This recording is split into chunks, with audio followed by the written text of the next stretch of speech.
is Mr. Congressman Jack McGuire.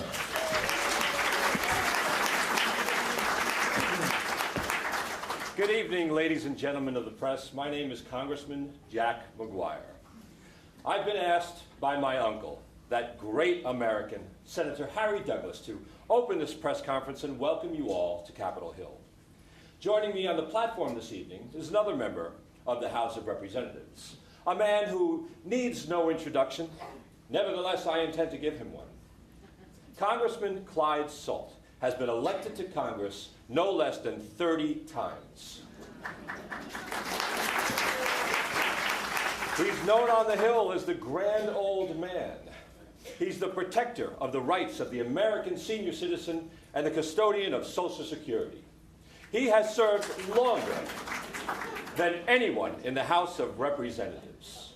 And may I remind you, in his 60 years of public service, not a single rumor, innuendo, nor hint of scandal has ever marred his glorious career.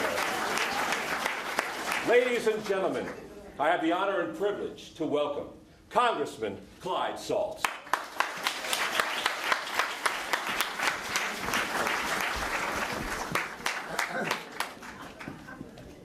Good evening. As you all know, this press conference has been called by the senior senator from my home state. But before I bring him on to make his announcement, I would like to tell you a little about him. He is a man of immense vision, of incredible intellect, and of incalculable experience. But these qualities alone are not enough for a man to serve in high office in this country today. We need men of high moral standards.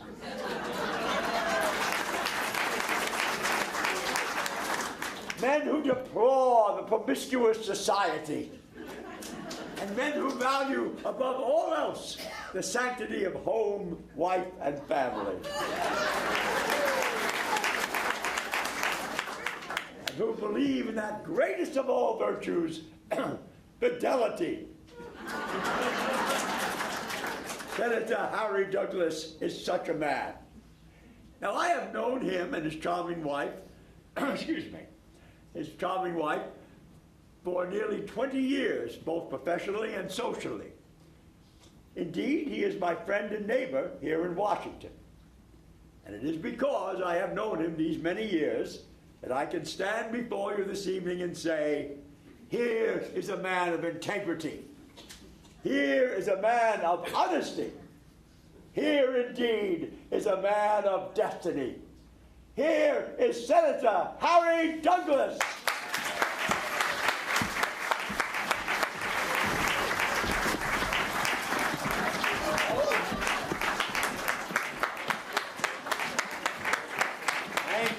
Thank you. I would like to express my appreciation at your presence here this evening. Now I have a short statement to make, and then there'll be time for some questions from the floor.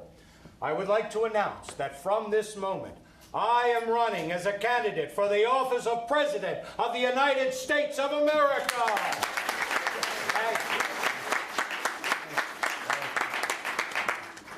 Now, I'm not going to bore you this evening with my views on the budget, defense spending, or the federal deficit.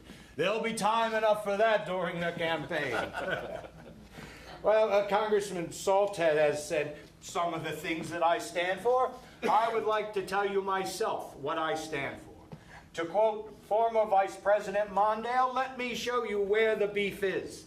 I stand for the great American family, for trust and fidelity. With my wife by my side, I will work to return this country to a standard of morality known and practiced by our founding fathers. Do you know what the divorce rate was among the Pilgrims on the Mayflower? I will tell you, 0. Because in those days, wives were faithful to their husbands and husbands to their wives. And finally, let me remind you of the family motto of my English ancestors and shared with one of our great American institutions, Semper Fidelis, always faithful. Thank you. Thank you, Jack. Okay, we have time for a few questions. When recognized, please stand and identify yourself. Yes. Yeah, Mary Richmond, Florida Post-Dispatch. Senator, I have a question that needs a simple yes or no answer. Of course. If you become president, do you intend to raise taxes? Well, now, some politicians might say, read my lips. Others might try to sidetrack you and change the subject. Others still might even refuse to answer the question at all. But not me. I intend to give you a definitive answer to that statement. But first, let us remember that under the Constitution, it is the legislative branches of government, not the executive, that levies taxes. Oh, you may say programs introduced by the president often make tax structure changes to Congress obligatory. And I use the word obligatory in its classical Greek connotation, fully knowing what that implies. So we can see programs introduced by various branches of the government may or may not come to fruition in the manner in which they were intended. Now, this, of course, raises an important moral question, which I think is best left for another day, as I'm sure I have fully answered your original question. Next. Senator, I have another question. Do you believe we can have health care reform and balance the budget? And this time I really would like just a yes or no answer. Well, however easy it would be to answer that question, it would not be fair for me to go further than I already have, and I would not read too much into that. Next. Betty Morrison, the National. I'm sorry, could you speak up, please? Betty Morrison, the National Intruder. Oh. Senator, you refer to a standard of morality. Do you believe you can legislate morality? Of course not. But we can raise our standards and lead by example. For instance, after the press conference, Mrs. Douglas will be flying to Chicago to open a new counseling center for unwed mothers. Isn't that amazing? Amazing. Thank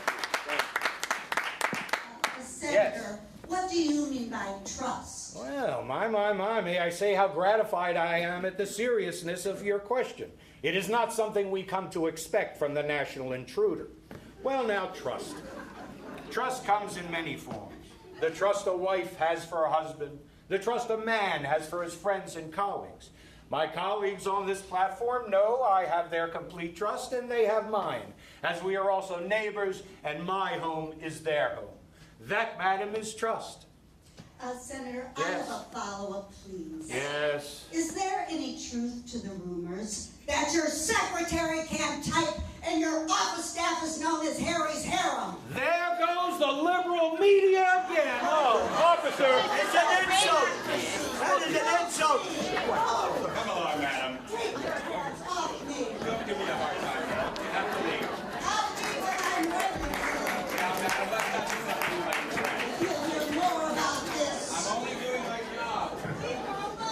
This has nothing to do with you. Stay out of it. This has everything to do with her. She has every right to ask whatever question she wants. I certainly do. You can't create disturbances like this. Now, come along, both of you. You're being ejected. This is unbelievable.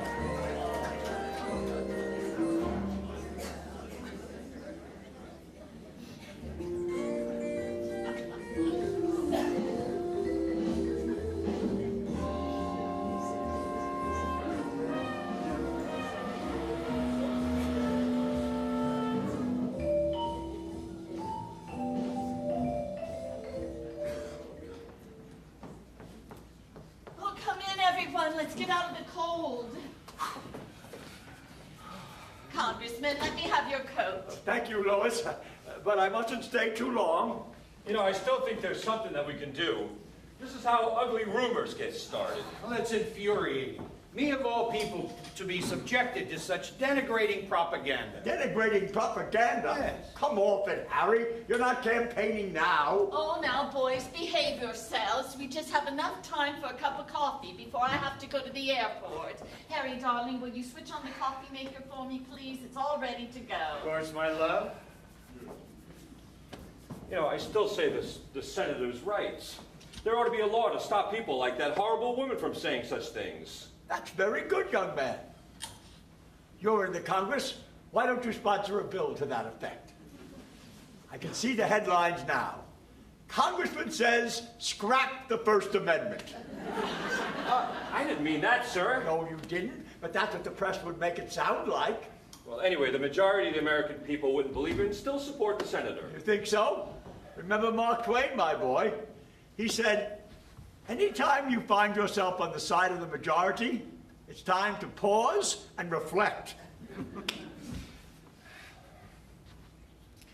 Jack, please, sit down. You're making me nervous. Well, the coffee's on, my sweet. Oh, thank you, darling. You know, Jack's right about what that woman said. Rumors can get started that way. Oh, I think you're making too much of this.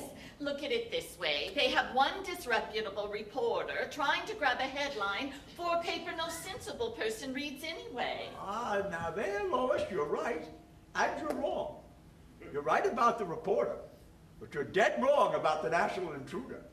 It has a huge circulation. And they work on the principle that if they can give the American public one piece of scandal a day, that'll make them as happy as lemmings on a cliff edge.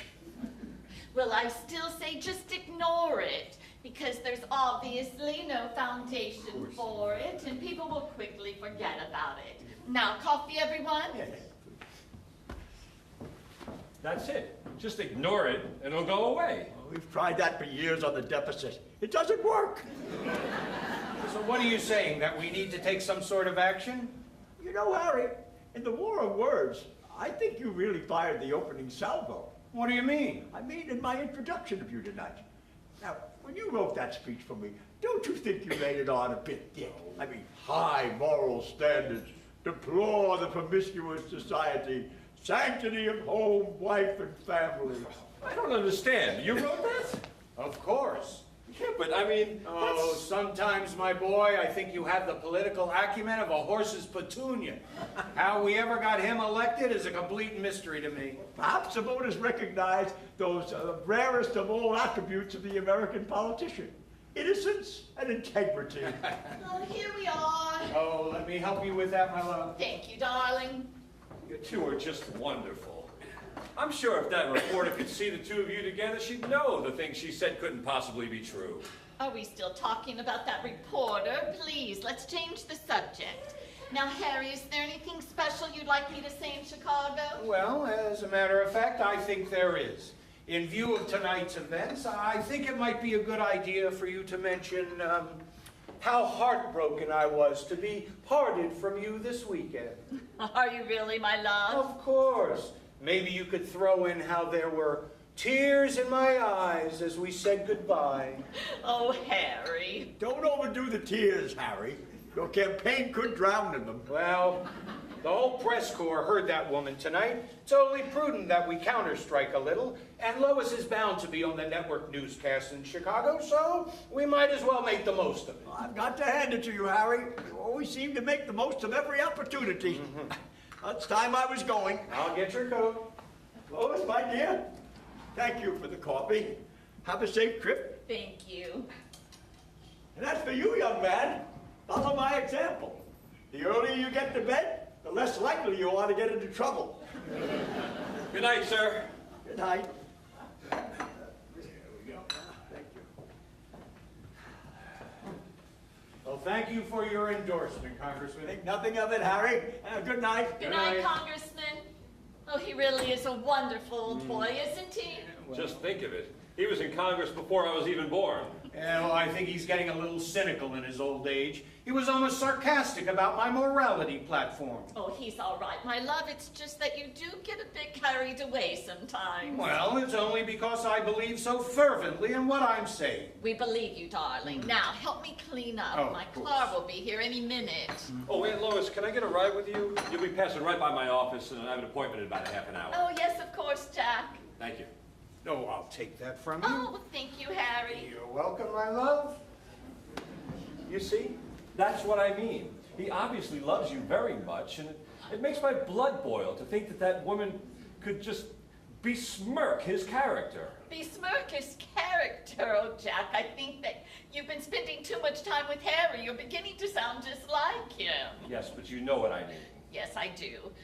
But when you've been a politician's wife as long as I have, you tend to be a bit more philosophical about these smear campaigns. They come and they go. You must learn to take them less seriously. Well, everything's shipshape in the kitchen. Oh, good. Now, darling, are you sure you're going to be all right on your own? Well, I won't say I'm looking forward to it, but I'll survive. Senator Douglas's residence? Yes. Oh, that's fine, thank you. Well, that's the gate. My car is here. I'll get your coat, Aunt Lois. Thank you.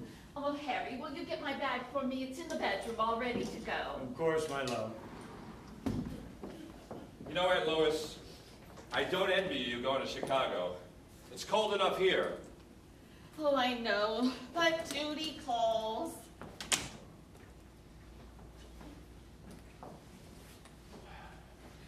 Oh, darling, I know how miserable you are when we're apart, but it's only for 2 days. 2 days can be an eternity, my love. Good night, sir. Good night, Jack. See you on Monday, Harry. I shall count the hours, my precious.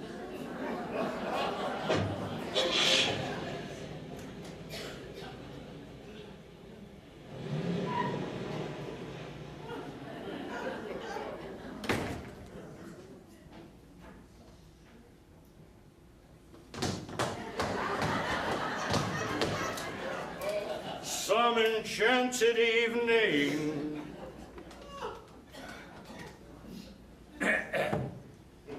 Hello, Veronica. It's your honey bear on the hill. How is my very personal, private, and passionate secretary? Can your hormones come over tonight? Oh, don't worry about her. She'll be in Chicago the whole weekend. You can't? Oh, but Veronica, I've got your favorite champagne and everything. Oh, Veronica. Well, I can't find another counseling center for unwed mothers next weekend. Oh, well, what's your honey bear to do? That's not funny. A cold shower will not do the trick. Oh, well, if you can't, you can't. But at least think of me all alone and pining for you in that cold, cold bed. Goodbye.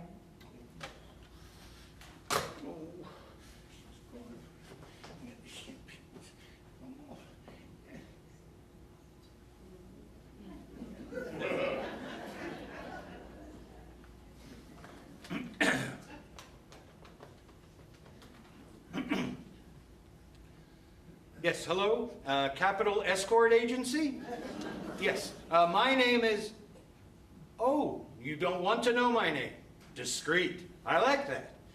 What do I want? Well, I'd like an escort. Well, not too young, and what's the word I'm looking for? Yes, that's the word exactly. Shapely. Yes, splendid. A half hour? Excellent. 21 Pine Tree Gardens. Oh, yes, yes, of course. American Express, 1172-3548-2269. Expiration 8/20. Yes, thank you. Some enchanted evening.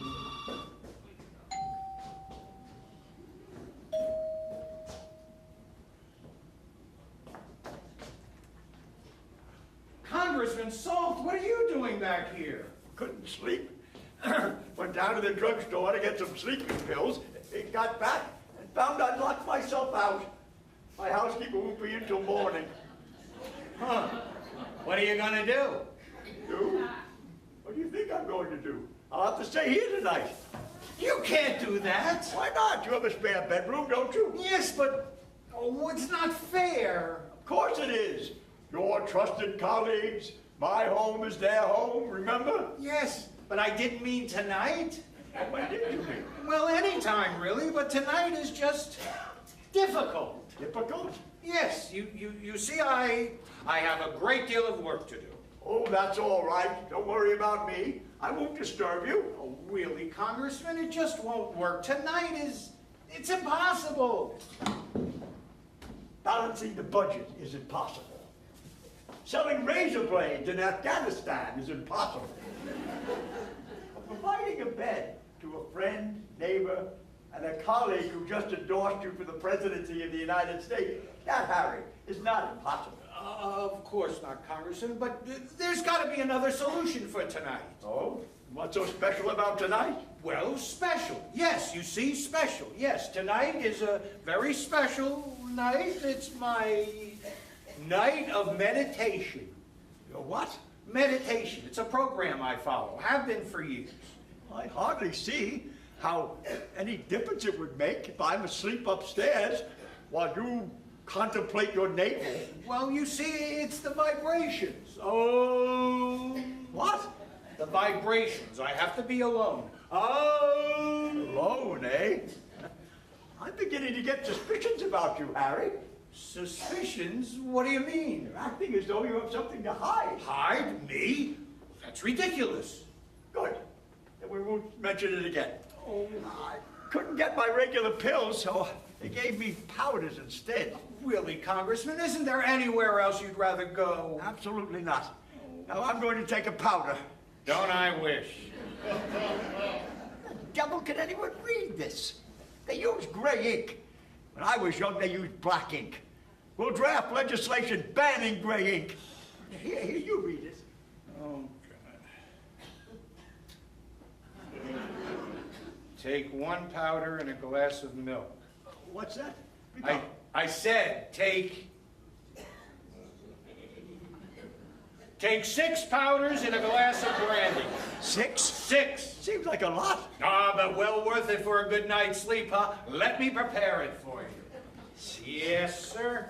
I'll bet it'll be the best night's sleep you ever had. Here we go. 2. There's 3. Yep. Nothing is going to disturb you tonight. Not that there's anything that would disturb you. Yep, you'll be quiet and comfortable. You won't hear a thing. Yep. I wouldn't be surprised if it's the best night's sleep you ever had. This is most kind of you, Harry. Oh, what are neighbors for?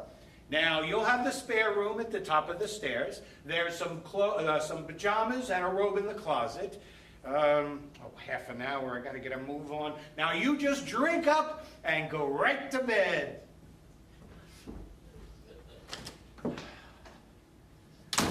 Some enchanted evening, you may, you may.